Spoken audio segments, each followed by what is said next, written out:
Welcome everyone. Today in this video I'm going to tell you about was and were. These are two words, was and were. Today I will discuss with you where we can use was and where we can use were. So let's start. Use of was and were. I am reading two sentences. Sarah was sick yesterday.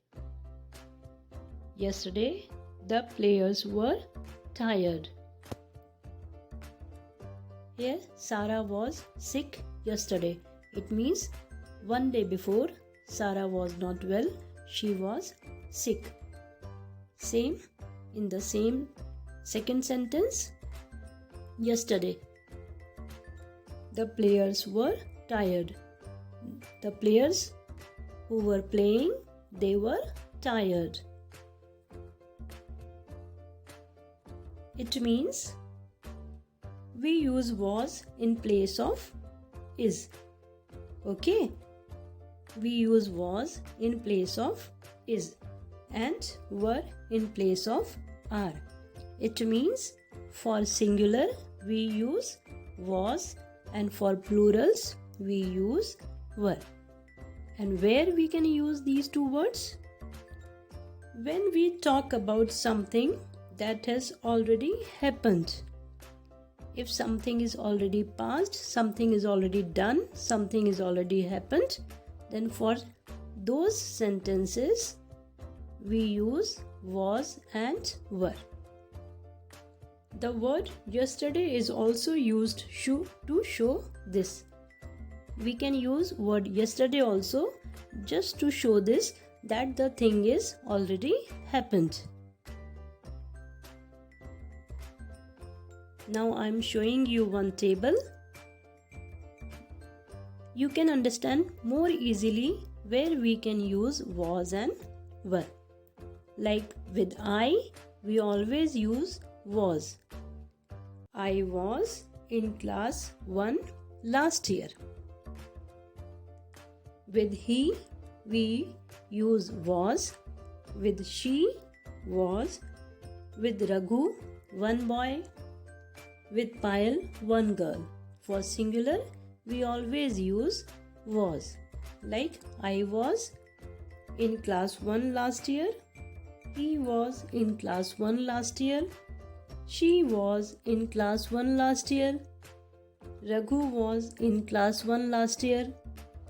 And Payal was in class 1 last year. Now use of were. For plurals.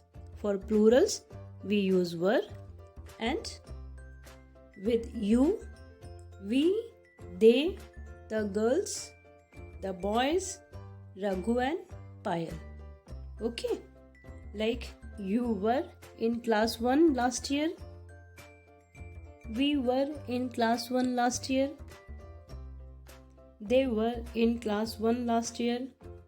The girls were in class 1 last year.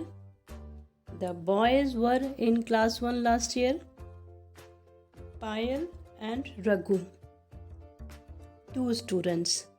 Okay, Raghu and Payal. These are two. Raghu and Payal were in class 1 last year. So you can understand very easily that with I, he, she, and for singular we always use was, and for plurals with you, with we, with they, we always use were. Some more rules. We do not use was or were in sentences when we talk about things that always happen. It is very important. If something is happening every day, something is happening always, then we never use was and were. Okay? For example, the sun rises in the east. It happens every day. The sun rises in the east. And New Delhi is the capital of India. For these kind of sentences, we do not use was and were. So thank you students. Do practice.